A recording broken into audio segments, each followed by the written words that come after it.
வணக்கம் நண்பர்களே, நான் பாரம்பரிய ஜோதிடர் பா. ரவிக்குமார். இப்போ நாம் பார்க்கக்கூடிய தலைப்பு பார்த்திங்க அப்படின்னா, கார்த்திகை மாதத்துக்கு உண்டான மாத பலன்களை பற்றி தான் இந்த காணொலியில் பார்த்துட்ருக்குறோம். பொதுவாக இந்த கார்த்திகை மாதம் பிறக்க வேண்டிய தருணம் பார்த்திங்கன்னா, கார்த்திகை மாதம் 1ஆம் தேதி சனிக்கிழமை காலையில் தாங்க பிறக்கப்படுது. அதுவும் பார்த்திங்க அப்படின்னா, ஆங்கிலத்துக்கு சொல்லணும் அப்படின்னா இன்றைக்கி நவம்பர் 16ஆம் தேதி அன்றைக்கி தான் இந்த மாதம் பிறக்கப்படுது. அதாவதுன்றது கார்த்திகை நட்சத்திரம் 2ஆம் பாதத்தில், ரிஷப ராசியில், விருச்சிக லக்னத்தில், சூரியனுடைய திசையில், அதாவது 32 டிகிரியில் தான் இந்த மாதம் பிறக்கப்படுது. அப்படி பிறக்க வேண்டிய எந்த ஒரு காலகட்டத்தில் பார்த்திங்கன்னா, காலச்சக்கரத்தின் 11ஆவது ராசியான அதாவதுன்றது பார்த்திங்கன்னா கும்ப ராசியில் பிறந்தவங்களுடைய வாழ்க்கையில் என்னென்ன மாற்றங்கள் கொடுக்க போகிறாரு அதை பற்றி தான் இந்த காணொலியில் பார்த்துட்ருக்குறோம். பொதுவாக பார்த்திங்க அப்படின்னா மகர ராசிக்கும் கும்ப ராசிக்கும் இந்த 2 வீட்டுக்குமே அதிபதி யாருன்னு பார்த்திங்கன்னா சனி பகவான் தான். மகர ராசி கும்பராசிக்கு அதிபதி சனி பகவானாக இருந்தாலும் மகர ராசிக்கு இப்போ பாதச்சனி நடந்துகிட்டு இருக்குது. ஆனால் கும்பராசிக்காரங்களுக்கு ஜென்மச்சனி நடந்துகிட்டு இருக்குது. பழமொழி சொல்லுவாங்க, ஜென்மத்தில் வந்த சனி செருப்பால் அடித்தாலும் போகாதுன்னு சொல்லுவாங்க. ஒரு கிரகம் போய் ஒரு வீட்டில் அதாவது ஜென்மத்தில் உக்காந்தாருன்னா அந்த வீட்டுக்கு அந்த கிரகம் வேலை செய்யாது அப்படின்றது ஒரு ஜோதிட சாஸ்திரம் இல்லைங்களா? அப்போ பார்த்திங்க அப்படின்னா உங்களுக்கு ஜென்மச்சனி அப்போ நல்லதா கெட்டதுன்னு பார்த்தா ஜென்மச்சனி தான் கெட்டது தானே, நல்லது கிடையாது. அப்போ ஜென்மச்சனின்னா என்ன பண்ணுவார்? கண்டதும் தண்டம் பண்ணி கைப்பொருள் விரையம் பண்ணி பண்டவூர் நாட்டை விட்டு வனவாசம் போகாத கொடுமையை சித்திரவதை அனுபவிக்கிற நேரம் தான் இந்த ஒரு காலகட்டம். அப்போ கிட்டத்தட்ட இந்த ஜென்மச்சனி காலகட்டன்றது உங்களுக்கு கிட்டத்தட்ட எத்தனை வருஷம் நடந்துகிட்டு இருக்குதுன்னா 2 வருஷமாக நடந்துகிட்டு இருக்குது. 7.5 சனி ஆரம்பித்து 4.5 வருஷம் ஆகுது. ஆனால் ஜென்மச்சனி ஆரம்பித்து 2 வருஷம் ஆகுது. அப்போ இந்த 2 வருஷமாக எப்படி இருக்கிறீங்க? கல்லோட அரிசி வாயில் போட்டுக்கிட்டு துப்புனா அரிசி போகுது, முழுகுனா கல் போகுது, மெல்லனா பல்லு போகுதுன்ற கணக்கில் உட்காந்துருக்குறீங்க. அதாவது எதை சாப்பிட்டா நம்ம பித்தம் தெளியுமோன்ற இடத்துல இருக்கிறீங்க. இன்றைக்கி பிடிச்ச மாதிரி தெரியுது, ஆனால் 7.5 சனி முடிச்சு 4.5 வருஷம் ஆகுது. அப்போ இந்த 4.5 வருஷமாக சாமி என் வாழ்க்கையில் படாத பாடுபட்டுக்கிட்டு இருக்கிறேன், இவரா சனி அப்படின்னு நினச்சி பார்க்குற அளவுக்கு எனக்கு வச்சு செஞ்சிட்ருக்கிறாருங்க அப்படின்னு சொல்லக்கூடிய அளவுக்கு இந்த கும்பராசிக்காரங்க அவ்வளோ சிரமப்பட்டுருக்குறீங்க. அப்படி இருக்க வேண்டிய இந்த கும்பராசிக்காரங்களுக்கு இப்போ இந்த 2025ஆவது வருஷத்தில் மார்ச் மாதம் 29ஆம் தேதி சனி பெயர்ச்சாகிறார். அப்போ கும்பராசியில் இருக்கிற ஜென்மச்சனியாக இருக்க வேண்டிய உங்களுக்கு அடுத்தது பார்த்தோன்னா பாதச்சனி வரப்போகுது. அப்போ கும்பராசியிலிருந்து மீனராசிக்கு சனி பெயர்ச்சி அடைகிறார். அப்போ பார்த்துட்டிங்கன்னா மீனராசிக்கு சனி போனார்னா மீனராசிக்காரங்களுக்கு ஜென்மச்சனி ஸ்டார்ட் ஆகிடும், மேச ராசிக்காரங்களுக்கு விரைச்சனி ஸ்டார்ட் ஆகிடும், கும்பராசிக்காரங்களுக்கு பாதச்சனி ஸ்டார்ட் ஆகிடும். அப்போ 2.5 வருஷம் இன்னும் இருக்குது உங்களுக்கு, சரிங்களா? அப்படி இருக்கும்போது உங்களுக்கு இந்த 7.5 சனி ஜென்மச்சனி இருக்கிறதுனால ரொம்ப தீமை கொடுப்பான். தீமை கொடுக்கும்போது நீங்கள் என்னென்ன பண்ணக்கூடாதுன்றது தான் முதல் கேள்வியை. கிணறு வெட்டுறதோ, போரு போடுறதோ, வண்டி எடுக்கிறதோ, வண்டி மாற்றுறதோ, இல்லை புதுசாக வாங்கிறதோ, இந்த மாதிரி இரும்பு இயந்திரத்துக்கு சம்மந்தினா சனி பகவானுக்கு எதிரியே யாருன்னா இந்த இரும்பு தான். கொஞ்சம் கவனமாக இருங்க. பண விஷயத்தில் கவனமாக இருங்க. கொடுத்துட்டிங்கன்னா அவ்வளோ சீக்கிரம் வாங்க முடியாது, வாங்கியிருந்தால் கட்ட முடியாது, வச்சுருந்தீங்கன்னா வாங்க முடியாது, திருப்ப முடியாது. ஒரு சின்ன பிரச்சனை தாங்க, உடனே மூட்டுக்கலான தான் வச்சேன், ஆனால் அது மேய்க்கவே முடியல அப்படின்ற நிலைமை ஒரு புலம்பல் கண்டிப்பாக கும்பராசிக்காரங்களுக்கு இருக்க தான் செய்யும். ஏன்னா இன்றைக்கி கும்பராசிக்காரங்களுக்கு எப்படின்னா சிம்பிளாக முடிகிற காரியம் அது பெருசாக போயிட்டுருக்குது.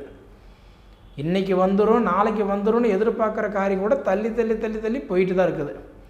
விவசாயத்தை பார்த்தா நஷ்டம், சொத்தில் பார்த்திங்கன்னா எங்கள் அண்ணன் தம்பி கொடுக்க மாட்டேங்கிறாங்க, பங்காளிகள் கொடுக்க மாட்டேங்கிறாங்க, கேஸ் நடக்குது, மொத்தத்தில் பூர்வ சொத்தில் இருக்கிற பிரச்சனை தீர மாட்டேங்குது, மன உளைச்சல் அதிகமாக இருக்குது. பொதுவாக நம்ம நேரம் எதை சாப்பிட்டா நம்ம பித்தம் தெளியன்ற மாதிரி தான் இருக்குது. இப்படி இருக்கும்போது இந்த உடைய கும்பராசிக்காரங்களுக்கு இந்த உடைய கார்த்திகை மாதம் நல்லது கொடுப்பாரா கெட்டது கொடுப்பாருன்னு கேட்டால் சுகஸ்தான குருவாக இருக்கிறார், நிச்சயம் நல்லது தான் பண்ணுவார். ஏன்னா உங்களுக்கு குரு சுகஸ்தான குரு. சுகஸ்தான குரு அப்படின்னா 4ஆம் இடத்துல குரு இருக்கிறார். அப்போ 4 குரு இருந்தால் எப்படி இருக்கும்? ஒரு சிலருக்கு தொழில் ப்ரமோஷன் கண்டிப்பாக நடக்கும். ஒரு சிலருக்கெல்லாம் பார்த்தீங்க அப்படின்னா நிச்சயம் அதாவது டெம்பரவரியாக வேலை செய்கிறவங்களுக்கு பர்மனெண்ட் ஆகிடும். ஒரு சிலருக்கு வராத காசு கூட வந்துடும். மொத்தத்தில் பார்த்தோன்னா இந்த உடைய இப்போ படிப்புக்கு சாதகமான நேரம் இது. கும்பராசிக்காரங்களுக்கு படிப்பு தடையாக இருந்தவங்களுக்கெல்லாம் இப்போ படிப்பு நல்லா இருக்கும்.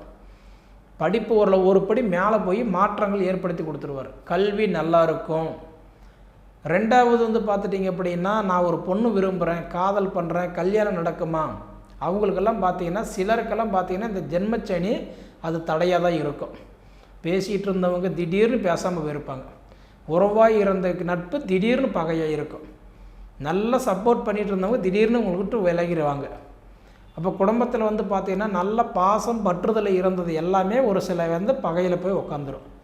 அப்போ வர வேண்டிய பைசா வரல, வாங்கின காசு கட்ட முடியல, வச்ச பொருள் மேய்க்க முடியல. ஏன்னா அஷ்டமத்து சனின்றதை விட, ஏன்னா அஷ்டமத்து சனி 2.5 வருஷம், ஜென்மச்சனின்றது 2.5 வருஷம். ஆனால் கிட்டத்தட்ட அந்த அஷ்டமத்து சனிக்கு உண்டான அளவுக்கு இந்த ஜென்மச்சனி உங்களுக்கு பிரச்சனை கொடுக்கும். ஏன்னா ஜென்மச்சனின்றது வந்து எப்படின்னா, ஜென்மத்தில் வந்த சனி செருப்பல் அடித்தாலும் போகாதுன்னு சொல்லுவாங்க. ஆனால் அந்த ஜென்மச்சனி உங்களுக்கு இருக்கிறதுனால 100% எப்படி இருக்குதுன்னா, இன்றைக்கி நேரம் நம்ம ஒரு சரிவு பாதை நோக்கி கீழே தான் வந்துட்டுருக்கோமே தவிர மேலே போகவே முடியல. நாம் ஐடியா சொல்கிறவங்க நல்லா இருக்கிறாங்க, நம்ம பேச்சு கேட்குறவங்க நல்லா இருக்காங்க, நம்ம சாப்பாடு சாப்பிட்றவங்க நல்லா இருக்கிறாங்க. ரெண்டாவது வந்து நமக்கு உழைப்புக்கு தகுந்த உயர்வு இல்லை, வயசுக்கு தகுந்த வளர்ச்சி இல்லை. நல்லது நடக்குதுன்னு பார்த்தா ஒன்றும் இல்லை, நடக்கிற மாதிரி தெரியுது, தாமதம் ஆகிட்டே இருக்குது. அந்த மாதிரி ஒரு நிலைமை தான். அப்படி இருக்கக்கூடிய காலகட்டத்தில் பார்த்திங்க அப்படின்னா, சுகஸ்தான குருவாக இருக்கிறதுனால நிச்சயம் உங்களுடைய மன உளைச்சலுக்கு ஒரு மருந்து இருக்கிற மாதிரி உங்களுக்கு இந்த நவம்பர் மாதம் 15ஆம் தேதி அன்றைக்கி இந்த சனி வந்து வக்கர நிவர்த்தியானது உங்களுக்கு பரவாயில்லை. ஏன்னா கிட்டத்தட்ட இந்த நவம்பர் 15க்கு மேலே பார்த்தீங்கன்னா சனி வக்கர நிவர்த்தி அடைஞ்சிட்டார். அது உங்களுக்கு ஓரளவுக்கு பரவாயில்லன்னு நம்ம சொல்லலாம். அதே மாதிரி பார்த்தீங்க அப்படின்னா உங்களுக்கு வந்து பார்த்துட்டிங்கன்னா மகர ராசிக்கும் கும்ப ராசிக்கும் இந்த 2 வீட்டுக்கு அதிபதி சனி பகவான் உங்கள் 1ஆம் இடத்துல ஜென்மத்தில் இருக்கிறதுனால கவனமாக இருக்கணும். அடுத்தது பார்த்தீங்கன்னா இன்றைக்கி வந்து 2ஆம் வீட்டுக்கும் 11ஆம் வீட்டுக்கு அதிபதி யாருன்னா குரு. தனுசு ராசிக்கு மீன ராசிக்கு இந்த 2 வீட்டுக்கு அதிபதி குரு. அந்த குரு பகவான் வந்து பார்த்திங்க அப்படின்னா இப்போ 4ஆம் இட சுகஸ்தானத்தில் இருக்கிறது. பணம் அதாவது கொஞ்சம் விரயமாகக்கூடிய நேரம், தாய்க்கு கொஞ்சம் ஹெல்த்து சரியில்லாத நேரம், அதே மாதிரி சின்ன சின்ன மாற்றங்கள் கொடுக்க வேண்டிய நேரம். ஏன்னா சுகஸ்தானத்தில் குரு இருக்கும்போது இப்போ குரு வக்கரத்துக்கு போயிட்டார். இந்த அக்டோபர் 9ஆம் தேதி, அக்டோபர் 9லேருந்து பார்த்திங்கன்னா பிப்ரவரி 4 தேதி வரைக்குமே பார்த்திங்கன்னா கொஞ்சம் குழப்பமான நேரம் தான். குடிக்கிற அதாவது கஞ்சி கூட பஞ்சன்ற நிலைமை. ஒரு வீட்டில் இருந்தால் சங்கடத்தை அடிக்கடி கொடுத்துருவார். அதாவது யாருக்குன்னா தந்தையும் தாயும் ஜாதகரும் ஏதோ ஒரு வகையில் சின்ன மன ஸ்தாபங்கள் கொடுத்துருவார். கொஞ்சம் கவனமாக இருங்க. கொடுத்துருந்தாலும் ஆச்சரியப்படுறதுக்கே இல்லை அந்த மாதிரி காலகட்டம். அடுத்தது வந்து தைரியஸ்தானத்துக்கும் தொழில் ஸ்தானத்துக்கும் அதிபதி செவ்வாய் பகவான் கடகராசியில் போய் நீச்சம் அடைஞ்சு உட்காந்துருக்கிறார். அது உங்களுக்கு ரொம்ப பாதகமான நேரம். ஏன்னா ஒரு மனிதனுக்கு 3ஆம் இடம்ன்றது தைரியஸ்தானம். இன்னும் உடம்புல தைரியம் இருந்தால் தான் ஒரு வேலை செய்யும் முடியுன்ற தன்னம்பிக்கை இருக்கிறோம் இல்லையா. அந்த தைரியஸ்தானத்துக்கு அதிபதி கடகராசியில், ஏன்னா செவ்வாய் பகவான் வந்து பார்த்திங்கன்னா மேச ராசிக்கு விருச்சிக ராசிக்கு இந்த 2 வீட்டுக்கு அதிபதி செவ்வாய் கடகராசியில் போய் நீச்சம் அடைஞ்சிட்டார். ராஜபங்கம் நீச்ச யோகத்தை அடைஞ்சிட்டார். அப்போ அர்த்தம் என்னன்னு கேட்டால் கொடுக்க வேண்டிய வாய்ப்பு இருந்தால் கூட தள்ளி போகும். சொத்தாக இருந்தாலும் சரி, பணமாக இருந்தாலும் சரி, வர்றதாக இருந்தாலும் தாமதமாகும். உங்கள் வண்டி மற்றவங்க எடுத்துகிட்டு போகிறாங்களா, அவங்க எடுத்துகிட்டு போய் அவங்களால சில பாதகங்கள் நடக்கலாம். அதை மாதிரி கொஞ்சம் நடக்கிறதுக்கு வாய்ப்பு இருக்குது, கவனமாக இருங்க. அடுத்தது 4ஆம் இடத்துக்கும் 9ஆம் இடத்துக்கும் அதிபதினு சொல்லக்கூடிய சுக்கிர பகவான் 11ஆம் இடத்துல இருக்கிறது கொஞ்சம் நட்பு தான், பரவாயில்ல. ஏன்னா உங்களுக்கு வந்து 11ஆம் இடத்துல இப்போ வந்து குரு அதாவது சுக்கிர பகவான் இருக்கிறார். லாபஸ்தானத்தில் இருக்கிறதுனால வண்டி வாகனம் வாங்குறதுக்கு ஒரு சிலருக்கு வாய்ப்பு இருக்குது. ஒரு சிலருக்கெல்லாம் பார்த்தீங்க அப்படின்னா இன்றைக்கி வாங்கணும்னு நினைப்பீங்க, ஆனால் மற்றவங்க என்ன சொல்லுவாங்க, இந்த 7.5 வேண்டான்னு சொல்லுவாங்க. ஆனால் இதே முதல் ரவுண்டில் வந்து இருக்கிறவங்களுக்கு மங்குச்சனியில் ஜென்மச்சனி, 2வது ரவுண்டில் இருக்கிறவங்களுக்கு வந்து பார்த்தீங்க அப்படின்னா பொங்குச்சனியில் ஜென்மச்சனி, 3வது ரவுண்டில் இருக்கிறவங்களுக்கு வந்து பார்த்தீங்கன்னா அதாவது வந்து மாரகச்சனி கரும்புச்சனியில் இது வந்து ஜென்மச்சனி. இது 2ஆம் சுற்றில் இருக்கிறவங்களுக்கெல்லாம் பார்த்தீங்க அப்படின்னா நிச்சயம் நல்லது நடக்கும். அதாவது நம்ம நினச்சது சிரமப்பட்டாலும் கண்டிப்பாக நடக்கும். சரிங்களா?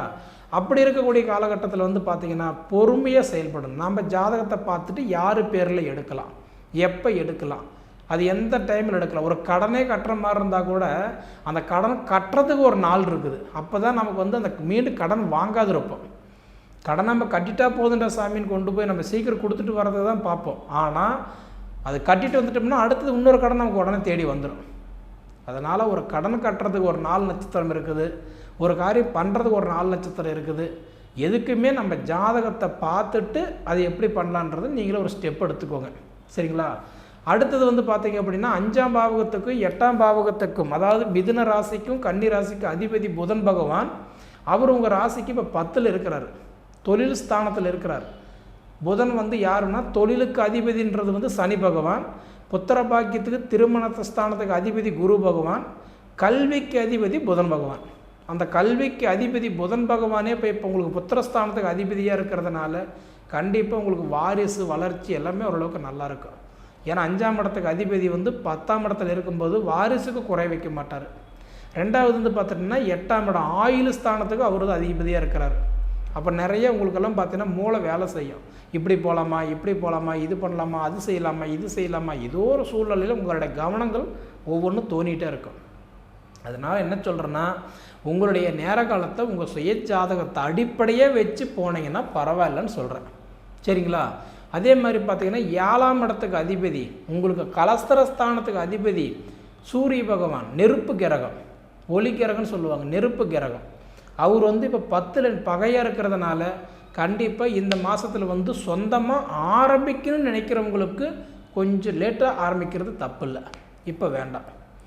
ஆரம்பிச்சிருந்தீங்கன்னா ஒன்று விட்டுருங்க. இல்லைங்க இப்போ தான் நான் ஸ்டார்ட் பண்ணலான்னு இருக்கிறேன்னா இந்த மாதம் வேண்டாம். ஏன்னா இந்த மாதத்தில் வந்து பார்த்திங்கன்னா சூரிய பகவான் வந்து பார்த்திங்கன்னா 10ல் நீச்சம் அடைஞ்சிருக்கிறார். அப்படி இருக்கும்போது என்ன பண்ணுவார்னா, கொடுக்குற மாதிரி கொடுத்து அப்படியே பள்ளத்தில் தள்ளிவிட்டு போயிடுவார். நீ ஆல்ரெடி இறங்கி வேலை செய்திருந்தால் கூட நஷ்டப்பட்டு ஏன்டா செஞ்சுன்ற நிலைமைக்கெல்லாம் வந்திருப்பீங்க. அதனால் என்னென்னா, கும்பராசி பொறுத்த வரைக்கும் எது பண்ணுற மாதிரி இருந்தாலும் ஜென்மச்சனியாக இருக்கிறதுனால நல்லா மைண்டில் வச்சுக்கோங்க. ஜென்மச்சனி, ஜென்மத்தில் வந்த சனி செருப்பால் அடித்தாலும் போகாதுன்னு சொல்லுவாங்க. 4 காசு சம்பாரிச்சிங்கன்னா 8 காசுக்கு அங்கே கடன் பிரச்சனை இருக்கும். அதனால் பார்த்துட்டு பண்ணுங்கள், அது உங்களுக்கு நல்லது. சரிங்களா? சரி நேயர்களே, இதுக்கு முன்னாடி நம்ம சேனலை சப்ஸ்கிரைப் பண்ணாதவங்க சப்ஸ்கிரைப் பண்ணிக்கோங்க, உங்கள் நண்பர்களுக்கு ஷேர் பண்ணுங்கள். இது தவிர உங்கள் பொன்னான நேரத்தை ஒதுக்கி இவ்வளோ நேரம் என்னுடைய காணொலி நீங்கள் முழுமையாக பார்த்ததுக்கு மனசார மனசிலிருந்து கேட்டுக்கிறேனுங்க. நன்றி.